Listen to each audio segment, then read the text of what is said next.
Sir నేను కరీంనగర్ నుండి వచ్చిన. అంటే ఎవరిని కలిసినా కానీ వాళ్ళు ఏంటి ఒక రిప్రజెంటేషన్ ఇవ్వండి అన్నది. ఇప్పుడు మేము పిఎస్కి కూడా వెళ్ళామండి. అక్కడ అశోక్ సార్ వాళ్ళని, ఆస్మా మేడం వాళ్ళని అరెస్ట్ చేశారంటే మేము పిఎస్కి వెళ్ళాం. పిఎస్కి వెళ్తే అక్కడ ఏసీపీ సార్ ఏమంటారు, మీరు రిప్రజెంటేషన్ ఇవ్వండి, ఇక్కడికి వచ్చిన వాళ్ళు రిప్రజెంటేషన్ ఇవ్వండి అనడం తప్ప మేము ఇచ్చిన రిప్రజెంటేషన్ అనేది జస్ట్ ఒక డస్ట్బిన్లో వేయడానికి తప్ప యూజ్ అవుతుంది తప్ప ఇంకా ఏ రకంగా యూజ్ ఉండట్లేదు సార్. ఎన్ని రిప్రజెంటేషన్స్ ఇచ్చినా జస్ట్ వాళ్ళకి ఏదో మేము ఇన్విటేషన్ కార్డు ఇచ్చిన ఫీలింగ్లో అవుతుంది అంతే తప్ప సార్ మా ఒక ఆవేదనను వ్యక్తం చేస్తున్నామని మాత్రం ప్రభుత్వం అనుకోవట్లేదు సార్. మేము గత నెల రోజుల నుండి రిజల్ట్ వచ్చినప్పటి నుండి అసలు 1:2లో సెలెక్ట్ అయినామన్న ఆనందమా లేకపోతే ఈ 3000ల్లో మనము ఉంటున్నామన్న బాధనా అనేది మాత్రం మాకు అర్థం కావట్లేదు సార్. అంత ఆవేదన సార్. మీరు ఎప్పటికీ మీరు ప్రభుత్వం ఏమన్నది, మేము వస్తే నిరుద్యోగులకు న్యాయం చేస్తామని అన్నారు. మీరు ఒక సంవత్సరంలో 2 లక్షల ఉద్యోగాలు ఎలా నింపుతారు? మీరు వచ్చిన 3 నెలలనే నిరుద్యోగులతో మీకు అంత వ్యతిరేక వైఖరి వస్తుంది. గత ప్రభుత్వం కూడా ఓడిపోవడానికి గద్దె దిగడానికి కారణం కూడా నిరుద్యోగులే. మరి వచ్చిన 3 నెలలనే మీరు నిరుద్యోగులను ఇంత వ్యతిరేకత చూపిస్తున్నారంటే మీరు చెప్తున్నారు ఎక్కడికి వెళ్ళినా తర్వాత 10 సంవత్సరాలు నేనే సీఎం ఉంటానని. అంత భరోసా మీకు ఎలా కల్పించింది? నిరుద్యోగుల వల్లనే కదా మీకు అన్ని సీట్లు రావడానికి కూడా కారణం. అటువంటి మీరు ఇప్పుడు మా నిరుద్యోగుల జీవితాలతో ఇట్లా ఆడుకోవడం కరెక్ట్ కాదండి. సీఎం గారికి చెప్తున్నాం మేము. అంతేకాకుండా మేము చాలా ఇప్పుడు మీకు కొంచెం పదవులు రాకపోతేనే ఎంతో బాధపడతారు. ఏ చిన్న పదవి వస్తుందా, ఎక్కడ వస్తుందా అన్న ఆశ కొద్ది ఉంటారు మీ రాజకీయ నిరుద్యోగులు. అట్లాంటిది మేము కష్టపడ్డాం. మేము ఏమి ఊరికనే ఇవ్వండి మాకు అని మేము అనడం లేదు. మేము కష్టపడ్డాం. మేము 1:2లో ఉన్నాము. మీరు 9210 పోస్టులు ఫిల్ చేయండి అంటున్నాం. అందులో మాకు వస్తే తీసుకుంటాం, రాకుంటే మేము ఏం అడగట్లేదు కదా మిమ్మల్ని. ఇవ్వడానికి బాధ ఏముంది మీకు? అన్ని టీఎస్పీఎస్కి టీఎస్పీఎల్ఆర్బీకి వర్తించే రూల్స్ అన్నీ ఒక ట్రిప్కు మాత్రం వర్తించవా? ఎందుకు అంటే మన ట్రిప్ అనేది మన తెలంగాణ ప్రాంతంది కాదా? ఈ సంస్థ వేరే ప్రాంతం నుండి ఏమైనా తీసుకొచ్చి ఇక్కడ పెట్టారా? మరి ఈ ట్రిప్కి ఎందుకు ఇట్లాంటి నియమాలు వర్తించవు అని మేము ప్రభుత్వం కనుక మా పట్ల సానుకూలంగా స్పందించకపోతే మాత్రం మేము దేనికైనా రెడీ అవుతాం. ఈ వచ్చే ఎంపీ ఎలక్షన్లలో మా తరపున ఉద్యమ నాయకులు ఉన్నారు, యువత నాయకులు ఉన్నారు. వాళ్ళనే నిలబెట్టుకొని మేము ఓట్లు వేసుకుంటాం. మాకు వచ్చినా రాకపోయినా సీటు మేము ఓట్లనైనా చీల్చుతాం. ఏ పార్టీకి మెజార్టీ రాకుండా ఓట్లు చీల్చుతాం మేము. ఇది మాత్రం ప్రభుత్వానికి మేము గట్టిగా హెచ్చరిస్తున్నాం. నిరుద్యోగులతో అంటే ఇప్పటికే తెలుసు ప్రభుత్వానికి నిరుద్యోగులు తలుచుకుంటే ఏదైనా చేస్తారని. కానీ ఇంకొకసారి చేసి మాత్రం ఖచ్చితంగా చూపిస్తాం ఈ గవర్నమెంట్కి మేము. సార్ నాది మహబూబాబాద్ జిల్లా. నేను గురుకుల అభ్యర్థిని సార్. గురుకులాల లోపల గత ప్రభుత్వం 9210 పోస్టులు నోటిఫికేషన్ ఇవ్వడం జరిగింది సార్.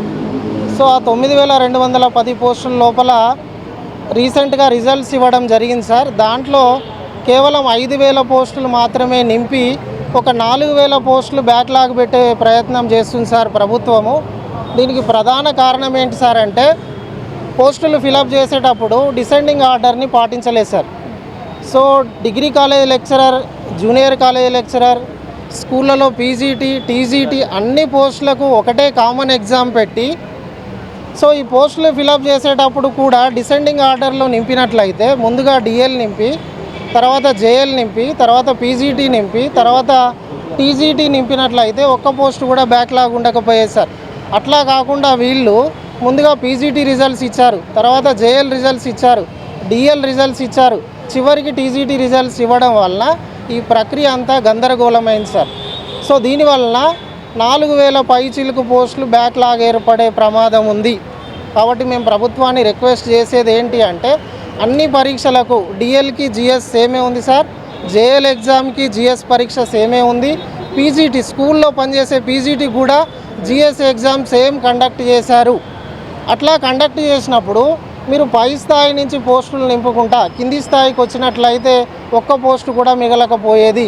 కానీ మీరు రిజల్ట్స్ ఇచ్చే క్రమం లోపల చాలా గందరగోళం చేశారు. దానికి ఎలక్షన్ కోడ్ వస్తుందన్న కారణమో ఇంకో కారణమో మాకు తెలియదు. కానీ ఒక 4000 నిరుద్యోగుల కుటుంబాలని మాత్రం మీరు ఆగం చేయడం జరిగింది సార్.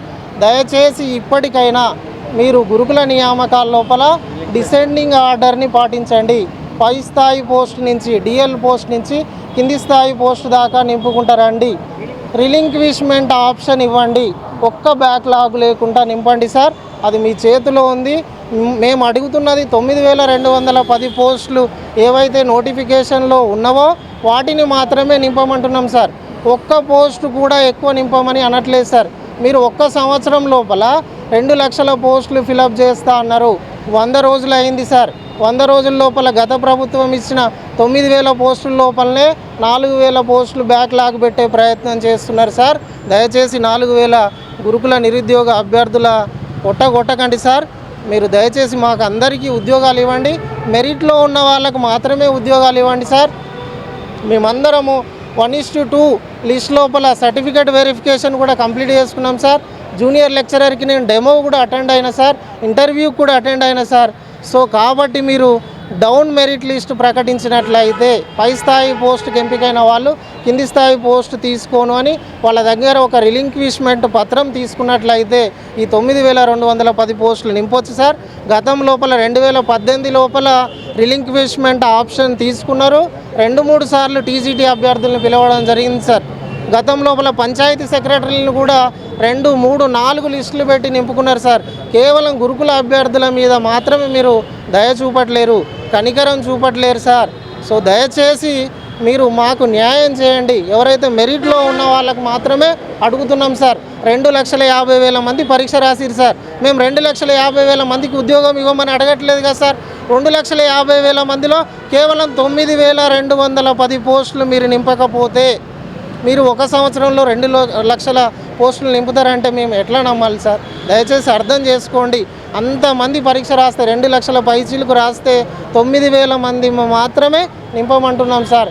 అది మీరు దృష్టిలో పెట్టుకొని మాకు న్యాయం చేయాలని మేము రేవంత్ రెడ్డి గారిని మనస్ఫూర్తిగా ప్రార్థిస్తున్నాం సార్. దండం పెడుతున్నాం సార్.